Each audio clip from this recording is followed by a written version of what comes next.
はい、サソリ座の皆さん、こんばんは。アストロカウンセラーのターラです。いつも動画のご視聴ありがとうございます。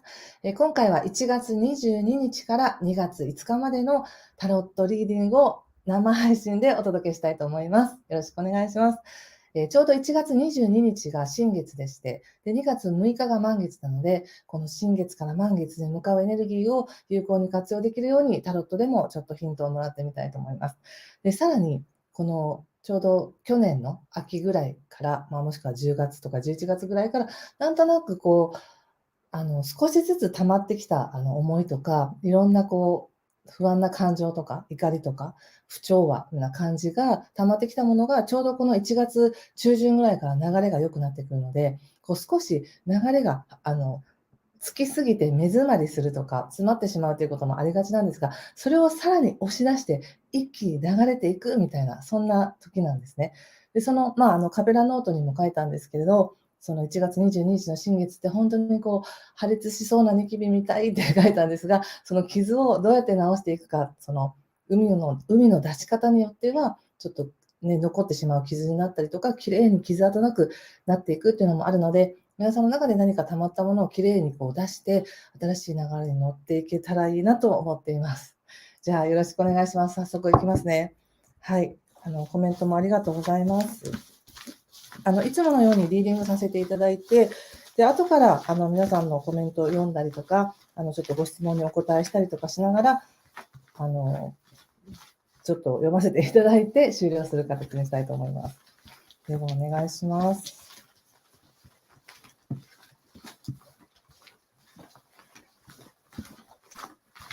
ちょっと無言のね、時間も長くなりますけど。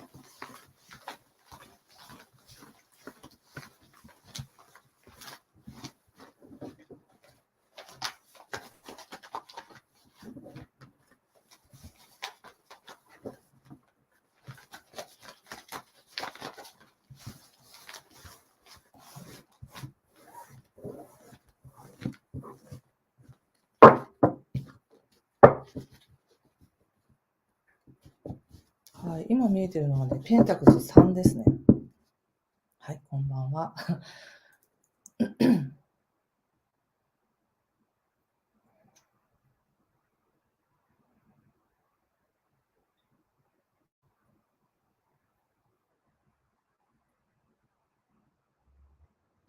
はい、じゃあ一緒に見てみましょう。1月22日からです。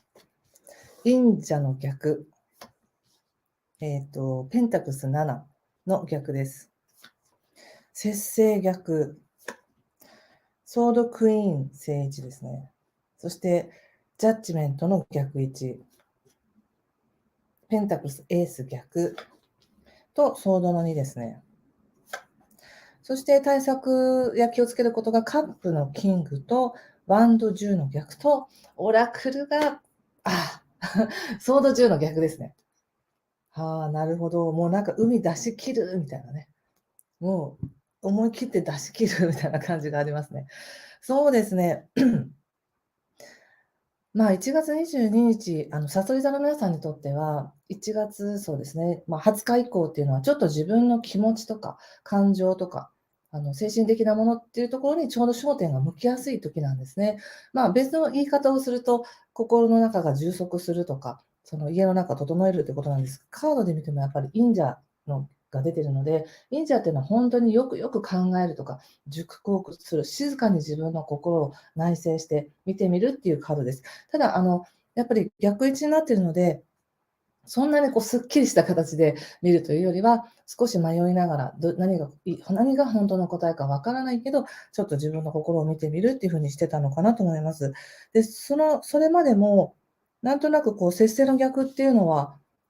バランスが取れていない。それは自分の体と精神のバランスっていうこともあれば、自分がすごく頑張ってることと、頑張れていないこととか、何かいいこともあるんだけど、うまくいかないこともあるみたいなね、いろんな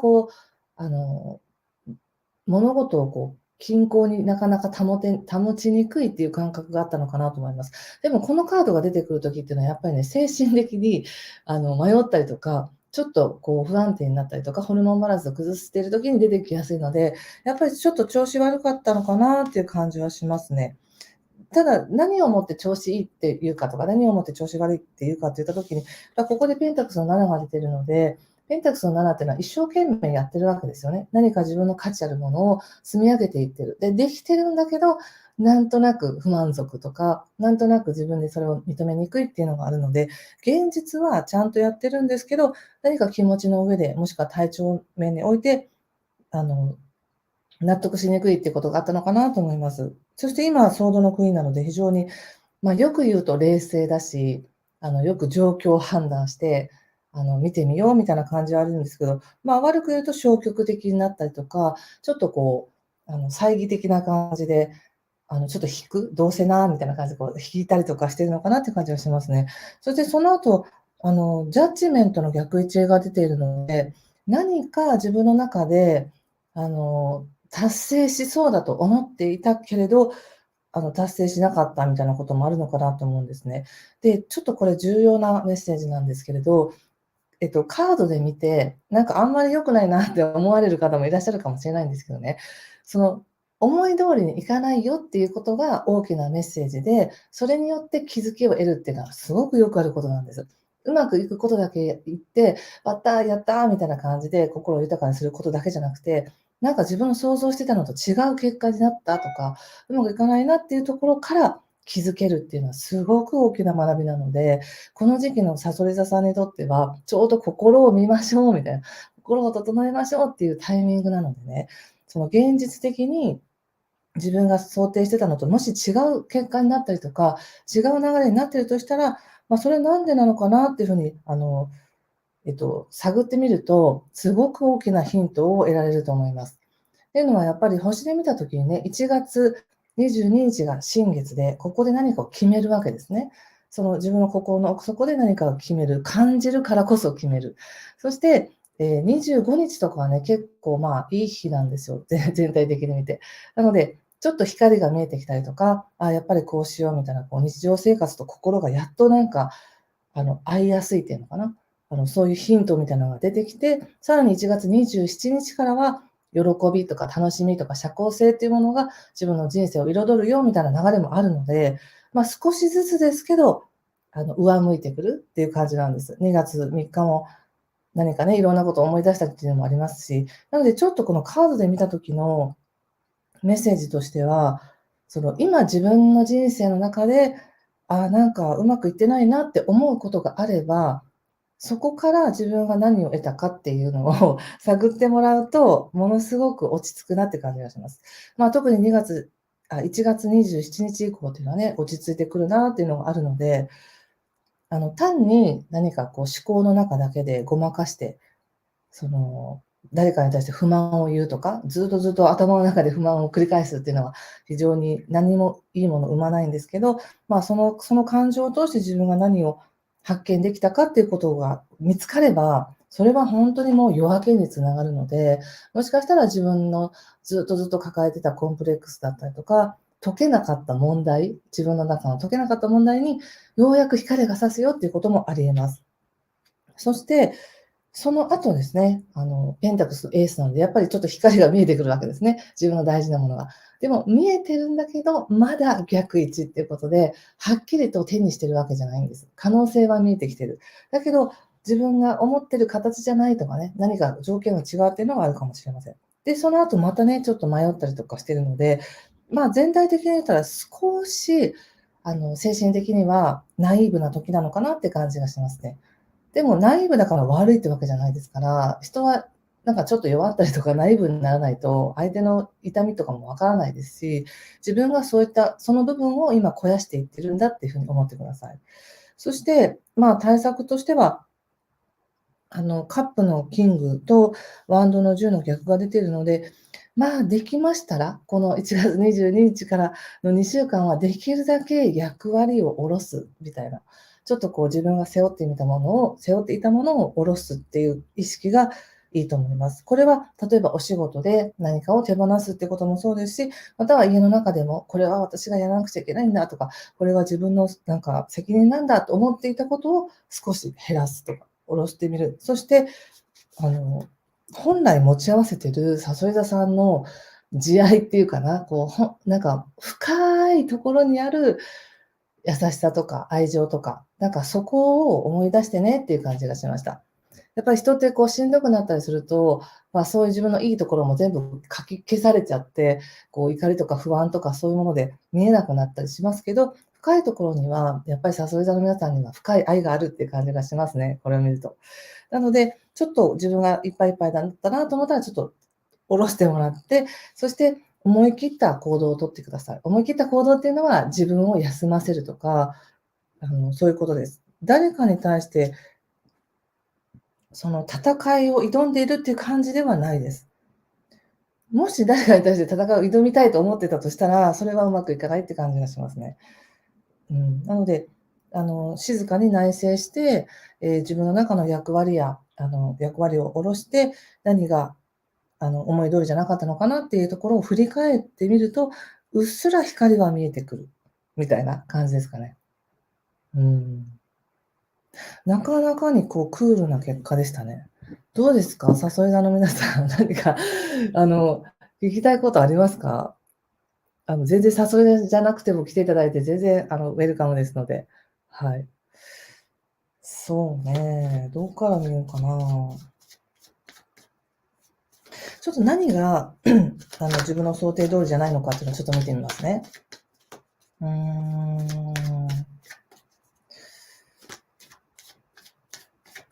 うーん。うーん。でももう大きな流れで言うとね、2023年から生活が変わるよっていう流れに入ってるわけじゃないですか。で、その中で自分の心を整えるタイミングが今来てるってことなので、何を手放すんですかね？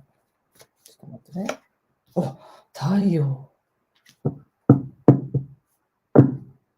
うーもうストレングス。お、なんかものすごくいいカードがたくさん出てきました。太陽と、ストレングスとカップの3っていうことで、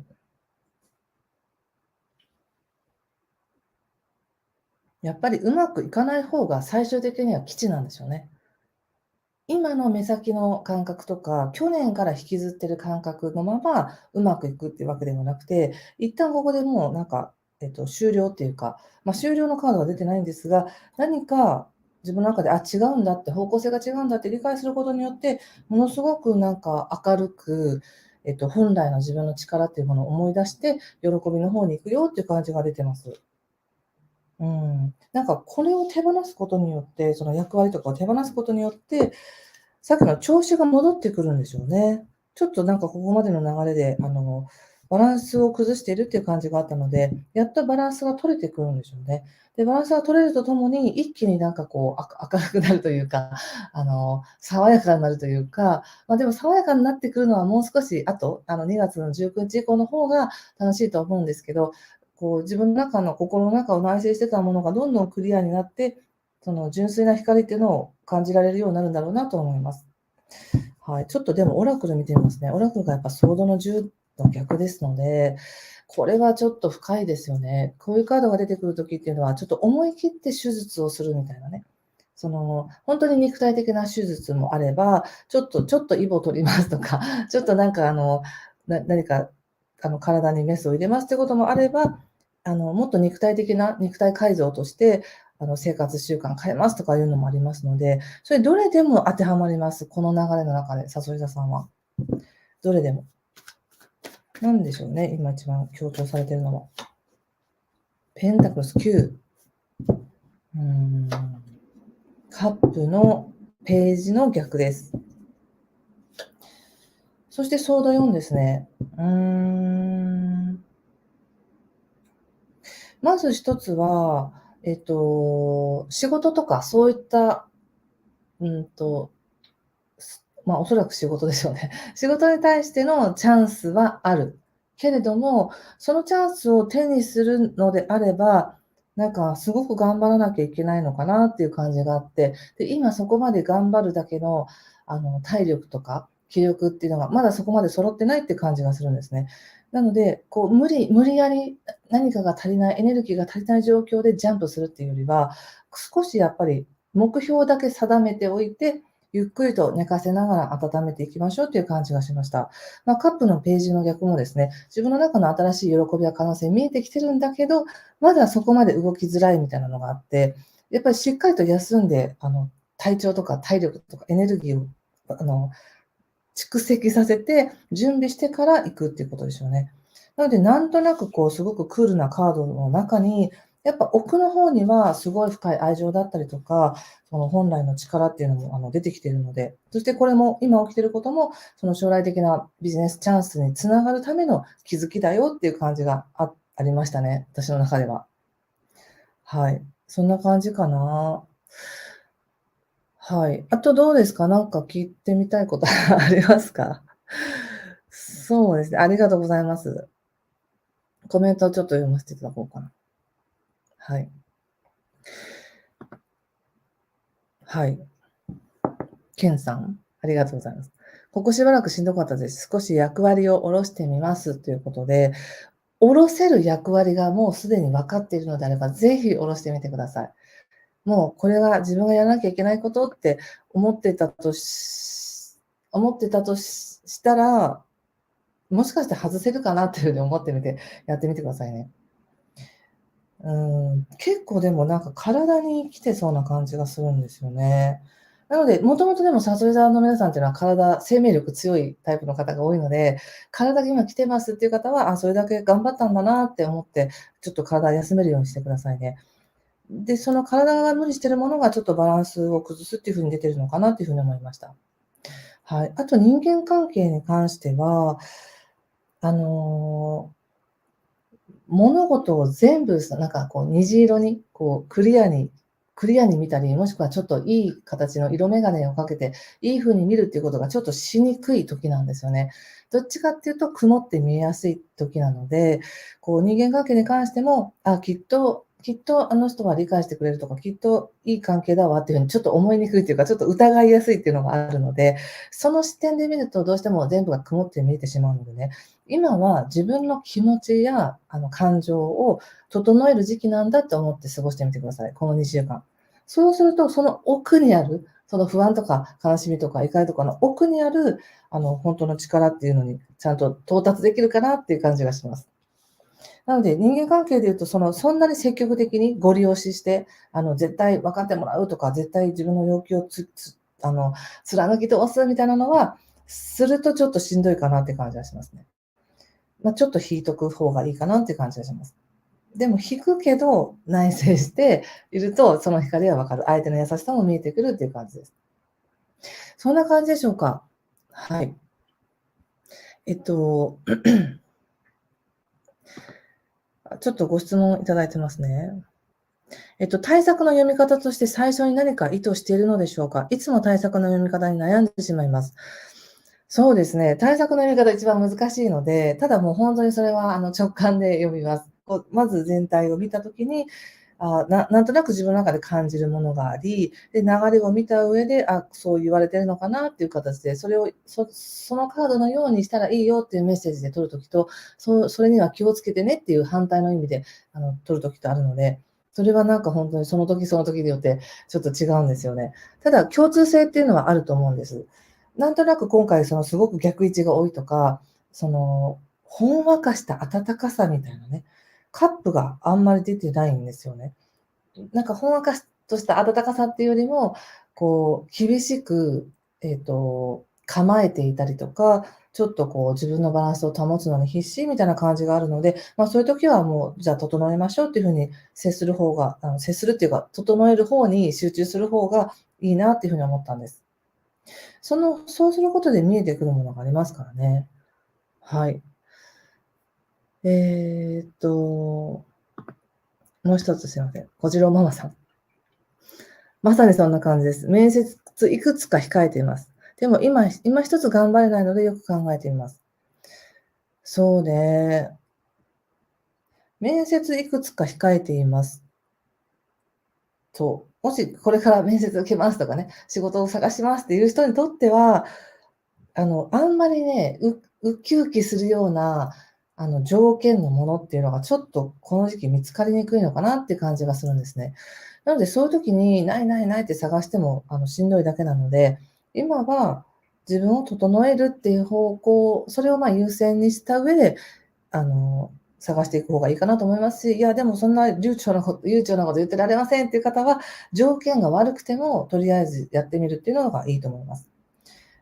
経済的なところでいくと、ここにもペンタクスは出てるんですけど、まだ逆なので、そんなに納得いく、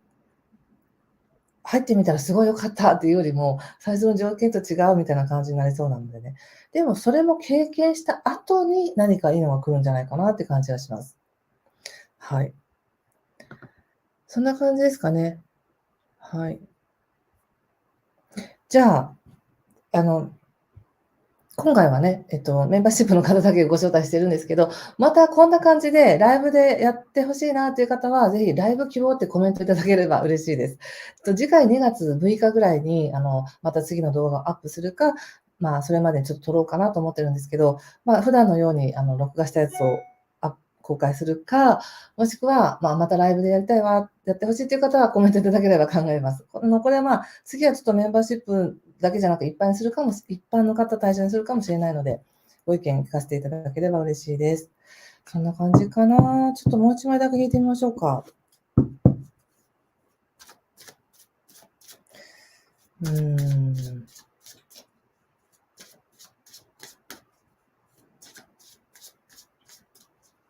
なんかね、やっぱりごちゃごちゃ考えたりとか、動揺してる時って、なんでも動揺してドタバタしちゃうじゃないですか。そういう時は止まって落ち着こうみたいな、感じをカードが言ってくれてるのかなって感じがしました。で、止まって落ち着いたからといって何かをなくすわけでもないし、むしろその中で止まって感じることで、気づけることがあるよって言われてる気がしたんですよね。はい。また出ましたね。これ、ソードの2っていうことで、ちょっと、あの、情報を集めたり、何か調べたりっていうよりも、ちょっと静かに、もうこれも目隠しして座ってるっていうカードなので、でも実は後ろの海は穏やかっていうカードなのでね、ちょっと何かシャットアウトして、いろんな情報とかシャットアウトして、自分の中をゆっくり見てみるっていうのが、一番この22日からの流れにいいような気がしました。はい、ちょっとさそり座さん、しっとりとした感じでしたね。はい。もし何かしら良かったよとか参考になりましたという方は、ぜひコメントで教えてください。また、ライブの感想もいただけると嬉しいです。では、また次回、2月6日ぐらいに、また何かしらアップしたいと思います。最後までご視聴ありがとうございました。いい時間をお過ごしください。失礼します。